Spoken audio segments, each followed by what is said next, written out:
নমস্কার, যুক্তি তর্ক সঙ্গে অর্কই আপনাদের স্বাগত।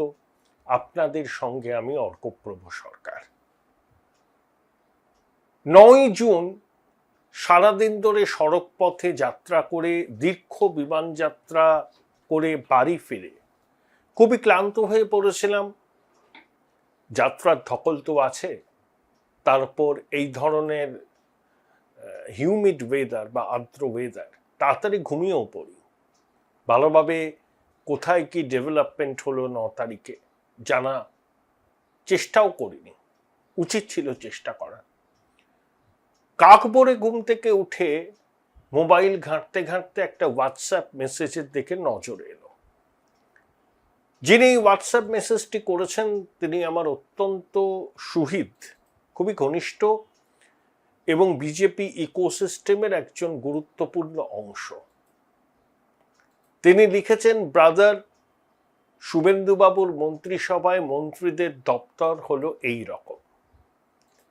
এমন একটি সূত্র থেকে আমি এই খবরটি পাই, আর ভেরিফিকেশন করার জন্য একে ওকে ফোন করিনি, 2-3 জন মন্ত্রীকেই ফোন করলাম। প্রথমে করি আমার দাদা তাপস রায়কে, ফোন সুইচ অফ ছিল। তাপসদাকে না পেয়ে করলাম বৌদিকে। বৌদি ফোনটা ধরে বললেন, ধরো, দাদার সাথে কথা বলো। ঘুম জোড়ানো কণ্ঠে তাপসদাকে বললাম, কনগ্রাচুলেশন। তাপসদা বললেন, আমি বললাম, তো আপনি শিল্প দপ্তরের দায়িত্বে? বলে, হ্যাঁ, সেরকমই শুনেছি, ফোন এসেছিল। তারপর আমার অত্যন্ত শ্রদ্ধার মানুষ, আক্ষরিক অর্থে পণ্ডিত মানুষ, কলমচি এবং আমাদের পেশার আমার থেকে অনেকই অগ্রজ ডক্টর স্বপন দাশগুপ্তকে ফোন বেজে গেল। মিনিট 15 বাদে ডক্টর দাশগুপ্ত নিজেই আমাকে ফোন করলেন। অর্থমন্ত্রী হওয়ার জন্য তাকে কনগ্রাটস করলাম। ফোন করলাম শঙ্কর ঘোষকে। শঙ্কর তখন ট্রেনে ছিল, ওকে অভিনন্দন জানালাম। জগন্নাথের ফোনটা বেজে গেল। এই যে নতুন মন্ত্রিসভা, সেটা তো হয়েই গিয়েছে। মন্ত্রীদের যে দপ্তর বন্টন, এই দপ্তর বন্টনের মধ্যে কতগুলো বিষয় লুকিয়ে আছে। আমি সমস্ত কিছু মন্ত্রীদের দপ্তর নিয়ে বলে প্রতিবেদন ভারী করব না, কারণ আপনারা ইতিমধ্যে জেনে যাবেন যখন এই প্রতিবেদন দেখবেন। আমার আর এক প্রিয় মানুষ, যাকে আমি 25 বছর ধরে চিনি, অর্জুন সিং, বিতর্কিত হলেও দাবাং নেতা, মানুষটার মনটা খুব স্বচ্ছ, ভালো। ফোন করলাম, বললাম, অর্জুন দা, কনগ্রাচুলেশন, কোন দপ্তর পাচ্ছ? বলো, ফোন এসছিল পরিবহন এবং শ্রম, দুটো দপ্তরে অর্জুন দা সাফল্যের সঙ্গে কাজ করবেন বলে আমি মনে করি। আপনাদের সনির্বন্ধ অনুরোধ, চ্যানেল সাবস্ক্রাইব করবেন, থ্যাঙ্কস বাটনে ক্লিক করতে ভুলবেন না। দেখুন, এই মন্ত্রিসভা কে কোন দায়িত্ব পাবে সেটা নিয়ে একটা সিদ্ধান্তহীনতা ছিল বা টানাপোড়েনও ছিল, মূলত দুটি দপ্তর নিয়ে। একটা হচ্ছে শিক্ষা এবং একটা হচ্ছে অর্থ। ডক্টর অশোক লাহিড়ী যদি নির্বাচনে প্রতিদ্বন্দ্বিতা করতেন, তাহলে চোখ কান বুঝে বলে দেওয়া যেত যে ডক্টর অশোক লাহিড়ী পশ্চিমবঙ্গের অর্থমন্ত্রী হচ্ছেন। কেন তিনি অর্থমন্ত্রী হবেন কি করে? ভোটেই তো দাঁড়ালেন না, নীতি আয়োগের ভাইস চেয়ারম্যান হলেন, খুবই গর্বের কথা। তাহলে অর্থ মন্ত্রকের দায়িত্বে কি ডক্টর সঞ্জীব সান্যাল আসবেন? এটা নিয়ে দীর্ঘদিন কানাঘুষো চলছিল। শুভেন্দু অধিকারী মাননীয় মুখ্যমন্ত্রী নন্দীগ্রাম আসন ছেড়ে দেওয়ায় ওখানে একটা উপনির্বাচন হবে, কানাঘুষো শোনা যাচ্ছিল। এবং যেটা শোনা যাচ্ছিল সেটাকে একদম উড়িয়ে দেওয়ার মতো নয়, যে আলোচনা ছিল ডক্টর সঞ্জীব সান্যালকে নন্দীগ্রাম থেকে জিতিয়ে আনা, তার আগে তাকে অর্থমন্ত্রী হিসাবে শপথ নেওয়ানো। মন্ত্রী যে কেউ হতে পারেন, 6 মাসের মধ্যে তাকে জিতে আসতে হয়। কিন্তু শেষ পর্যন্ত না, ডক্টর স্বপন দাশগুপ্তর হাতেই অর্থমন্ত্রকের দায়িত্ব দেয়া হয়েছে। এখন অনেকে বলতে পারেন যে অর্থনীতিবিদ ছাড়া কি অর্থ মন্ত্রক সামলানো যায়? কেন যাবে না? আমাদের বাম জমানায় দীর্ঘদিন অর্থমন্ত্রী ছিলেন অর্থনীতিবিদ এবং অত্যন্ত খ্যাতনামা অর্থনীতির অধ্যাপক ডক্টর অসীম দাশগুপ্ত। দীর্ঘদিন ধরে তিনি ঘাটতি শূন্য বাজেট উপহার দিয়েছেন। তারপরে অসীম বাবুর পরে এলেন ফিকি secretary general doctor Amit Mitra, কিন্তু অমিত বাবুর কিছু করার স্বাধীনতা ছিল না। নির্মম মহিলার কথায় ডটেড লাইনে থেকে সাইন করতে হতো। তারপর 21 সালে ডক্টর মিত্র ভোটে দাঁড়াননি, কিন্তু অ্যাডভাইজার হিসেবে ছিলেন, তার কাছে ফাইল যেত। চন্দ্রিমা ভট্টাচার্য অর্থমন্ত্রকের প্রতিমন্ত্রী ছিলেন। চন্দ্রিমা ভট্টাচার্য অর্থনীতির ছাত্রীও ছিলেন না, তিনি আইনের ছাত্রী ছিলেন। অতীতে যদি দেখেন, প্রণব দা দীর্ঘদিন অর্থমন্ত্রী ছিলেন, যোজনা কমিশনের ডেপুটি চেয়ারম্যান ছিলেন, ইন্দিরা গান্ধীর আমলে ছিলেন, নরসিমা রাওয়ের আমলে যোজনা কমিশনের ডেপুটি চেয়ারম্যান, মনমোহন সিং জমানায় অর্থমন্ত্রী, অর্থোডক্স অর্থমন্ত্রী ছিলেন। তার ওই সময় রেট্রোস্পেক্টিভ কর নিয়ে ভোদাফোনের সঙ্গে তুমুল বিবাদ হয়েছিল। ডক্টর স্বপন দাশগুপ্ত ইতিহাসের ছাত্র, গবেষক, পিএইচডি করেছেন, সাংবাদিক। দীর্ঘদিন ধরে হিন্দু ন্যাশনালিজমকে নিয়ে তিনি তাত্ত্বিক প্রবন্ধ লিখেছেন বহু জায়গায়। আমার মনে আছে 1992 সালে তখনও বাবরি মসজিদের পতন হয়নি, ডক্টর দাশগুপ্ত টেলিগ্রাফ পত্রিকায় একটা পোস্ট এডিট লিখেছিলেন। আমার বাবা প্রয়াত রাষ্ট্রবিজ্ঞানের অধ্যাপক বাসবলাল সরকার সেই লেখাটি পড়ে একটি পাল্টা লেখা দিয়েছিলেন টেলিগ্রাফ পত্রিকা, এবং সেটাকে খুব সুন্দরভাবে ছাপাও হয়েছিল। তখন আমি 1992 মানে হায়ার সেকেন্ডারি দিয়েছি, রেজাল্টের অপেক্ষায় রয়েছি। ওই সময় লেখাটি টেলিগ্রাফ পত্রিকায় বেরিয়েছিল। তারপর ডক্টর দাশগুপ্তর লেখা আমি নিয়মিত পড়েছি, তারপর যোগাযোগ হয়েছে, ঘনিষ্ঠতা হয়েছে। আমি ওনাকে ভীষণ ভীষণ রকম সম্মান করি, সম্মান করার মতোই মানুষ। আমার মতে শুভেন্দু অধিকারীর মন্ত্রিসভায় ডক্টর দাশগুপ্ত খুব দায়িত্বের সঙ্গে, খুব নিষ্ঠার সঙ্গে তার উপর যে গুরু দায়িত্ব বর্তেছে সেটাকে তিনি পালন করবেন এবং সফল হবেন। 8 লক্ষ কোটি টাকার উপর দেনা, যে শিশু ভূমিষ্ঠ হলো আজ রাতে, তার মাথায় 71 না 81,000 টাকার ঋণ করার যে একটা ঊর্ধ্বসীমা আছে, তা প্রায় ভেঙে ফেলেছিল নির্মম মহিলার সরকার। ডক্টর দাশগুপ্তকে সবকিছু বুঝে নিয়ে, দেখে শুনে বরাদ্দ করতে হবে। সামনেই বাজেট, আশা করি ডক্টর দাশগুপ্ত তার মেইডেন বাজেটটা বিধানসভায় পেশ করবেন, এবং তার আগে তাকে বাজেট প্রস্তুতির জন্য ব্যস্ত থাকতেই হবে। ভালো চয়েস। দেখুন, ভেটারেন ওয়ার হর্স, 6 বারের বিধায়ক তাপস রায়, তাপস বাবুকে নির্মম মহিলা সম্মান দেননি, অসম্মান করেছেন, পিছনের সারিতে রেখে দিয়েছিলেন। কেন রেখে দিয়েছিলেন সেটা তিনিই জানেন। তাপসদার মনে এই নিয়ে প্রভূত ক্ষোভ, যন্ত্রণা, দুঃখ ছিল। একসময় তো রাজনীতি ছেড়ে দেবেনই ভেবেছিলেন। তারপর ভারতীয় জনতা পার্টিতে যুক্ত হলেন, জিতলেন, 6 বারের বিধায়ক। যোগ্য লোকের হাতে শিল্প মন্ত্রকের দায়িত্বটা এসেছে, যোগ্য লোকের হাতে। তার সঙ্গে WBIDCর চেয়ারম্যান যদি শ্রমিক ভট্টাচার্য হন, তাহলে শিল্পমন্ত্রী এবং ওয়েস্ট বেঙ্গল ইন্ডাস্ট্রিয়াল ডেভেলপমেন্ট কর্পোরেশনের চেয়ারম্যান হিসেবে শ্রমিক ভট্টাচার্য ভালো কাজ করবেন। বাংলায় তো বিনিয়োগ আনতে হবে। এই যে আরবান ল্যান্ড সেলিং অ্যাক্ট তুলে দেওয়া, ইনসেন্টিভটাকে ফিরিয়ে আনা।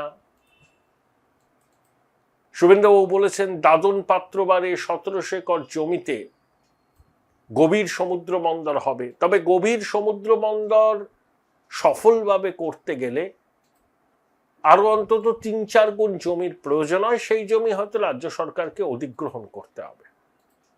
পশ্চিমবঙ্গে বহু লপ্তে বিভক্ত জমি, কোনো শিল্প সংস্থার পক্ষে সরাসরি জমির মালিকদের সঙ্গে কথা বলে জমি কেনা সম্ভব নয়। এই কাজে উদ্যোগী হতে হবে সরকারকে।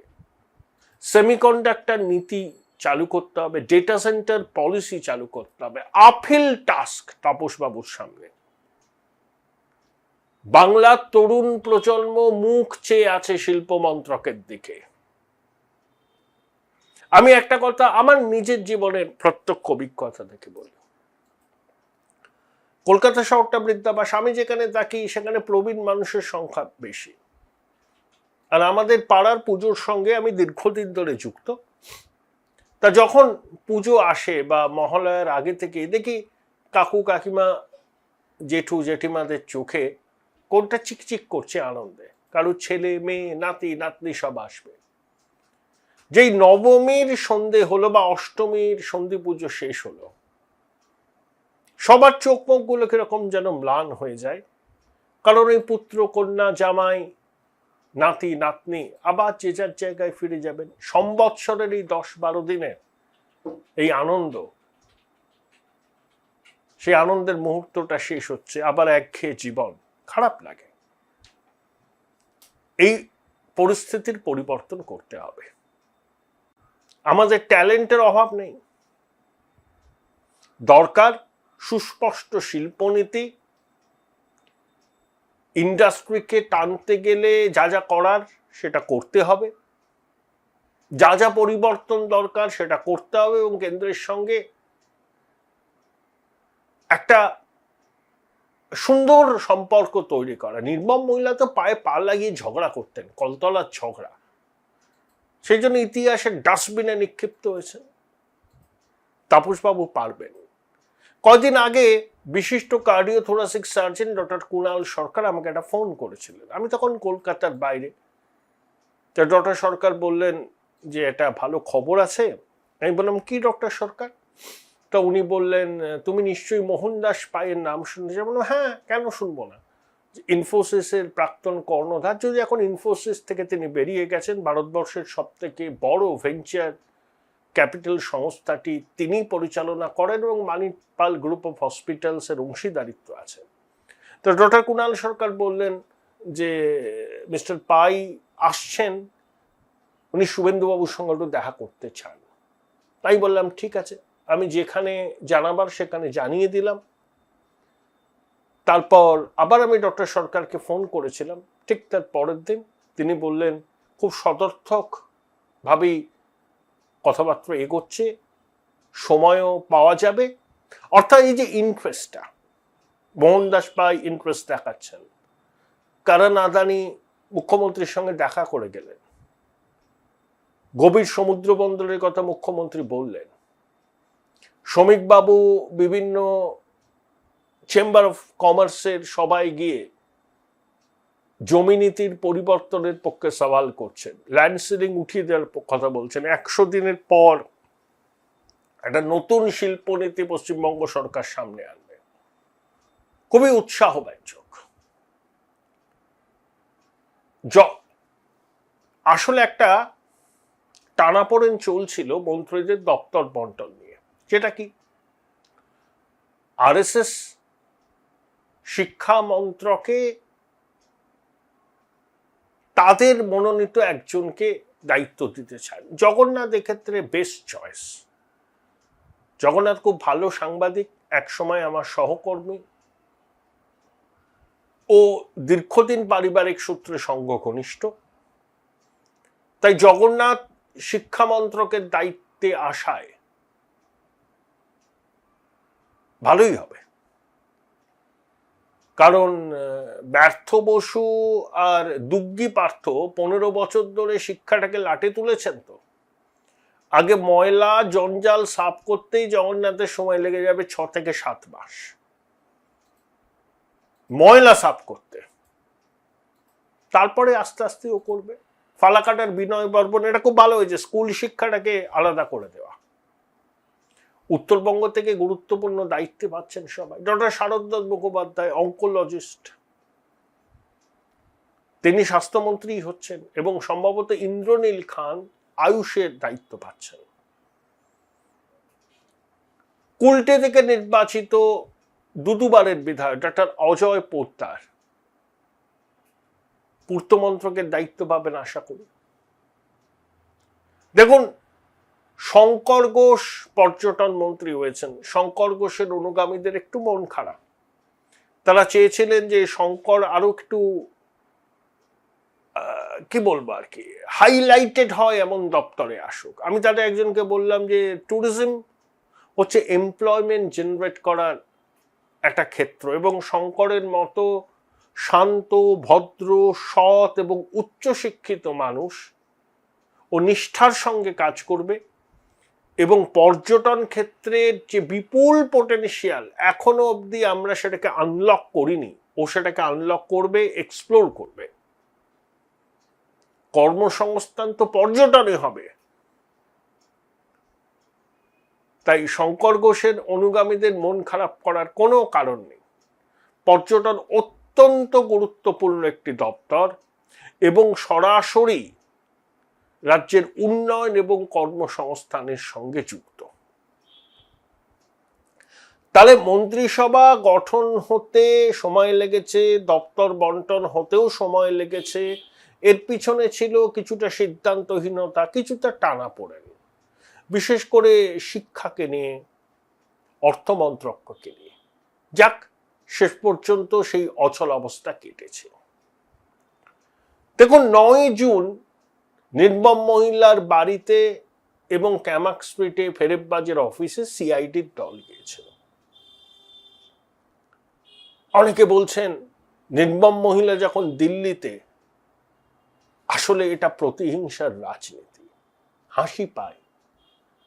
প্রতিহিংসার রাজনীতি নির্মম মহিলার থেকে আর বেশি কে করেছেন?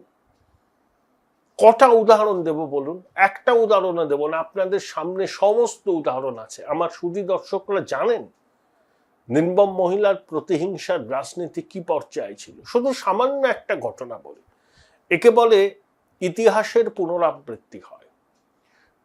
2021 সালের 14 জুলাই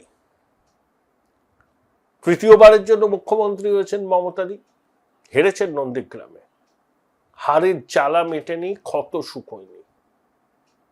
শান্তিকুঞ্জ মানে শুভেন্দুবাবুদের বাড়ি কাঁথিতে 7 সকালে সিআইডির হানা। 17 জুলাই একই ঘটনার পুনরাবৃত্তি। কারণ কি? শুভেন্দুবাবুর এক দেহরক্ষী 2018 13ই অক্টোবর শুভেন্দুবাবু বাড়ির সামনে যে পুলিশ ব্যারাক, সেখানে তার মাথায় গুলি লেগে তিনি মারা যান, আত্মহত্যাই হয়েছিল। সেই ঘটনাকে ধরে 2021-এর 14 জুলাই শান্তিকুঞ্জে শুভেন্দুবাবু বাড়িতে সিআইডি, 17 জুলাই আবার, এবং কি শুভেন্দুবাবুর ছোট ভাই যিনি এখন কাঁথির সাংসদ, তখন কাঁথি পুরসভার চেয়ারম্যান, তার বিরুদ্ধেও ট্রিপল চুরির অভিযোগ তুলে সিআইডি গিয়েছিল। তারপরে তারা তো আদালতে যান, রক্ষা কবচ নেন। এই ঘটনাগুলো আপনারা জানেন। একে বলে ইতিহাসের পুনরাবৃত্তি।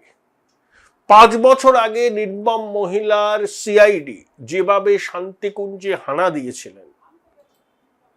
Join Runux Institute of Hotel Management, New Town, offering guaranteed global placement in hotel, hospitality, aviation, hospital and culinary management. 9 June 2026-এ কালীঘাটে যেটা ঘটলো, ক্যামাক স্ট্রিটে যেটা ঘটলো, এটাকে ইতিহাসের পুনরাবৃত্তি বলবো। সইজাল কাণ্ডের জন্যই তো গিয়েছিল। কারণ একটা দল চুরি ডাকাতি করতে করতে করতে করতে এমন অভ্যাসে পরিণত করে ফেলে যে চুরি না করলে, ডাকাতি না করলে এদের ডানার মুখে ওঠে না। এখন ক্ষমতা নেই, পুলিশ নেই, কিন্তু চুরি করার অভ্যাসটা তো রাখতে হবে। তাই সইজাল করি, বিধায়কদের সইজাল করি। ফেরেববাজির চরম নিদর্শন। তাই বেশ করেছে সিআইডি গেছে। এত গেল রব তোলার কি আছে? প্রতিহিংসার রাজনীতির তত্ত্ব কে আমদানি করেছে এখানে? বুকে হাত দিয়ে বলুন না তৃণমূলের সমর্থকরা। নির্মম মহিলা, উনি ভয়ঙ্কর রকম প্রতিহিংসা পরায়ণ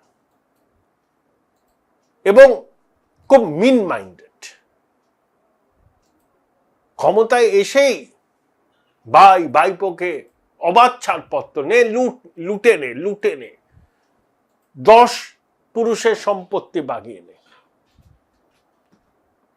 যখন একটা ক্লাস 12 উত্তীর্ণ ফেরেববাজ বাজার থেকে দেদারে টাকা তুলছে, হরিশ মুখার্জি স্ট্রিটে প্রাসাদ বানিয়েছে, এসকালেটর বানিয়েছে, তখন নির্মম মহিলা তার ভাইপোকে একবারও বলেছেন, হ্যাঁ রে বাবু তুই কি কাজ করিস, কি ব্যবসা করিস, কত টাকা তোর লাভ হয় যার ফলে তুই এই প্রাসাদটা বানাতে পারলি? একবারও বলেছেন নির্মম মহিলা ভাইপোকে, এয়ার অ্যাপারেন্টকে? রাজনীতিতে থাকতে গেলে মাটিতে পা রাখতে হয়, সহজ সরল জীবন যাপন করতে হয়। রাজনীতিবিদদের জীবন খোলা খাতার মতো। আর এই ফেরেববাসটাকে দেখুন, কালীঘাটের কাকু কি বলেছিল, আমার সাহেব ফোন ধরেন না, কারোর সঙ্গে দেখা করেন না, ওনাকে কেউ ছুঁতে পারবে না। উনি আবার রাজনৈতিক নেতা, এয়ার অ্যাপারেন্ট, আঞ্চলিক দলের সর্বভারতীয় সাধারণ সম্পাদক, গেঞ্জির আবার বুক পকেট। এরা হচ্ছে রাজনীতিবিদ, কোনো যোগাযোগ নেই মানুষের সঙ্গে। আইপ্যাককে এনে প্যারালাল প্রশাসন চালিয়েছে আর লুটপাট করেছে। একবারও বলেছেন নির্মম মহিলা, হ্যাঁ রে বাবু কি করে বানালি, করিস না, বিপদে পড়বি? বলেননি। বলেছেন লোট লোট লোট, 10 পুরুষের টাকা কামিয়ে নে। বেশ করেছে সিআইডি গেছে, ঘাড় ধরে ওই ফেরেববাসটাকে এবার জেলে ঢোকাতে হবে। কয়লার টাকা খায়, বালি পাচারের টাকা খায়, গরু পাচারের টাকা খায়, চাকরি বিক্রির টাকা খায়, মাটি খায়, সব খায়, সব। মদের কমিশন খায়, সেটাও একটা দুর্নীতি। ওয়েস্ট বেঙ্গল বিভারেজ কর্পোরেশন, স্টেটসম্যানে বিরাট প্রতিবেদন বেরিয়েছে। ঘাড় ধরে এটাকে ঢোকাতে হবে জেলে। বাংলার মানুষের একটাই প্রার্থনা, বাংলার রাজনীতি এবং সমাজকে এতটা কলুষিত করেছে এই ফেরেববাজ, এর কোনো ক্ষমা নেই। আর কল্যাণ আছে কল্যাণী, এয়ারপোর্টে নেমে বিচিত্র সব অঙ্গভঙ্গি করে শিশির বাবু, শুভেন্দু বাবুর নামে অশ্রাব্য কুশ্রাব্য কথা বলছে। প্রকৃতস্থ ছিল কিনা আমি জানি না, ও কখন প্রকৃতস্থ থাকে কখন অপ্রকৃতস্থ থাকে বলতে পারবো না। ফটর ফটর ফটর ফটর ফটর ফটর কথা। এতদিন ধরে ওকালতি করছে, এখনো শুদ্ধ ইংরেজিতে কথা বলতে পারে না। ইংরেজি না জানাটাকে আমি কোনো অন্যায় মনে করি না, কিন্তু যখন আপনার পেশার সঙ্গে ইংরেজি ভাষার একটা যোগ আছে তখন ইংরেজিটা তো শুদ্ধ বলবেন। এতদিন ধরে প্র্যাকটিস করছেন, সবটাই নাটকবাজির জায়গা। বিরাট হনু বাংলার মানুষ কিন্তু প্রতিবাদ করেছে এয়ারপোর্টে ওই সাংসদের উদ্ভট আচরণের বিরুদ্ধে। সেই ছবি ইতিমধ্যে সমাজ মাধ্যমে ভাইরাল হয়ে গেছে। হাই, আমি একটা বই পোকা। ছোটবেলা থেকেই মা বলতো পরীক্ষার আগে বইগুলো গুলে খেতে হবে। তো ব্যাপারটা আমি একটু বেশি সিরিয়াসলি নিয়ে ফেলেছিলাম। খুঁটিয়ে পড়তে গিয়ে বই খুঁটে খেয়ে ফেললাম। তাও ক্লাস 11-এর 2টো সেমিস্টারে একটাও কমন পেলাম না। কিন্তু 12-এর সেমিস্টারগুলোতে ছক্কা মেরেছি, কারণ আমি ডিসকভার করেছিলাম মৌলিক লাইব্রেরি প্রকাশিত সম্রাট সিরিজের সমস্ত এক্সক্লুসিভ সাজেশন বুক উইথ প্রচুর কমন পাওয়ার গ্যারান্টি, প্লাস টেস্টি ছিল। উচ্চ মাধ্যমিকের পর উজ্জ্বল ভবিষ্যৎ গড়তে NCHMCT পর্যটন দপ্তর, ভারত সরকারের hospitality and hotel management, Paschimbanga সরকারের মাকাউটের BBA BCA, fashion design, aviation tourism, culinary arts পড়ো SBI HM কলেজে। স্টুডেন্ট ক্রেডিট কার্ড ও ব্যাংক লোন পাবে SBI HM এ পড়লে। কোর্সের শেষে SBI HM দেশ ও বিদেশে চাকরির ব্যবস্থা করে থাকে। SBI HM হলো পশ্চিমবঙ্গের সেরা ম্যানেজমেন্ট কলেজ। SBIHM.com। বোলপুর শহরের কোলাহল থেকে মাত্র 20 মিনিট দূরেই রয়েছে সুন্দর রিসর্ট, যেখানে পেয়ে যাবে স্পেশিয়াস আর এস্থেটিক্যালি ডিজাইন রুম। তোমরা যারা গ্রুপে যাও তাদের জন্য আছে কমফোর্টেবল গ্রুপ স্টে অপশন, আর কাপলদের জন্য রয়েছে লাক্সারিয়াস সুইট রুম, তার উপর আবার ফ্ল্যাট 10% অফ। এখানে প্রকৃতির মাঝে তোমরা পেয়ে যাবে একটা সুন্দর সুইমিং পুল, ছোটদের জন্য প্লে এরিয়া আর একটা এস্থেটিক সেলফি কর্নার। প্রপার্টিটা পুরোটাই পেট ফ্রেন্ডলি, আর এখানে আছে অনেক কিউট ছোট ছোট র্যাবিটস। সকালের ব্রেকফাস্ট থেকে ডিনার পর্যন্ত পেয়ে যাবে একদম হোমলি কমফর্ট ফুড, যা এক কথায় অসাধারণ। বেঙ্গলি কুইজাইনের সাথে সাথে পেয়ে যাবে চাইনিজ আর নর্থ ইন্ডিয়ান অপশন। বিকেলে বনফায়ারের আলো, বন্ধুদের সাথে আড্ডা আর খোলা আকাশের নিচে গ্রাম বাংলার হাওয়া, পুরোটাই এক অপরূপ অনুভব। তাহলে বলো তোমরা কবে প্ল্যান করছো এই পিসফুল এসকেপটা? And don't forget to follow Miss Cupcake for more such travel updates.